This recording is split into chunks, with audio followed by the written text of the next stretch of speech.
CBSE board class 7 mathematics sample paper का solution and part 3। तो start करते हैं सेक्शन बी के क्वेश्चन नंबर 8 को। By selling a table for ₹819 a shopkeeper losses 9%, find the cost price of table. देखो, cost price के दो फॉर्मूले होते हैं। अगर उसे प्रॉफिट होता है तो एक फॉर्मूला बनता है, और अगर उसे लॉस होता है तो एक फॉर्मूला होता है। ठीक है, तो दोनों फॉर्मूला मैं आपको यहाँ लिख देता हूँ। देखो, कॉस्ट प्राइस सीपी, ठीक है, इज इक्वल टू क्या होता है, selling price, SP for selling price minus, अगर उसे प्रॉफिट हो रहा हो तो माइनस होगा, ध्यान रखिए। ठीक है, परसेंटेज ऑफ सेलिंग प्राइस। ठीक है, सेलिंग प्राइस का परसेंटेज या percentage of profit of selling price. ठीक है, सेलिंग प्राइस का जो प्रॉफिट है, प्रॉफिट का कितना परसेंट, वो माइनस करने होंगे। ठीक है, और अगर ये हो गया प्रॉफिट का। ठीक है, प्रॉफिट लिखा हुआ है। अगर उसे लॉस होता है तो cost price is equals to selling price plus percentage of loss of profit, loss of cost price. ठीक है, ये दो फॉर्मूला है, आपको याद रखना है। ठीक है, चलिए इस प्रश्न को करते हैं। तो देखिए, यहाँ पर सेलिंग प्राइस कितना है, S P is equal to 819 rupees.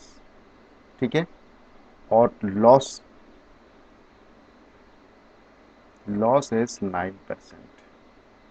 हमें क्या निकालना है, सी पी, कॉस्ट प्राइस। ठीक है, बहुत अच्छे से समझो इस प्रश्न को। ठीक है, बहुत इंपॉर्टेंट प्रश्न है और इस तरह के प्रश्न आते हैं। तो लॉस की बात आती है तो हम ये वाला फॉर्मूला यूज करेंगे। तो C P is equal to क्या होता है, selling price plus percentage of loss of C P, cost price. Cost price हमारे पास में नहीं है। ठीक है, सिर्फ सेलिंग प्राइस है और लॉस है। तो C P is, cost price हमें निकालना है, is equal to S P हमारे पास में है सेलिंग प्राइस 819।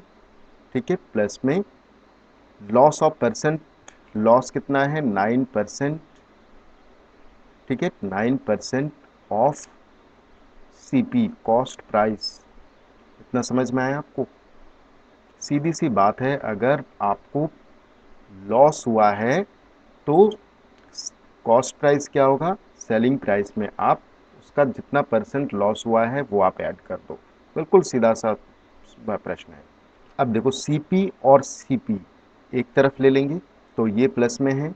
जैसे ही हम इसको लेफ्ट हैंड साइड में ट्रांसपोज करेंगे तो माइनस में हो जाएगा। तो CP minus 9% of CP is equal to 819। ठीक है, समझ में आया आपको? तो सीपी माइनस 9% का क्या मतलब हुआ, 9/100 इंटू सीपी। ठीक है, इज इक्वल टू 819। समझ में आया इतना? अब देखो, सीपी कॉमन ले लेते हैं तो इसमें क्या बचेगा, 1, और इसमें 9/100, और ये bracket close, is equal to 819। ठीक है, समझ में आया इतना? अब देखो, सीपी, अब इसे क्या लिख सकते हैं, 100 बन जाए 100, और 100 में से 9 आप घटाओगे तो आएगा 91, 91/100 इज इक्वल टू 819। ठीक है,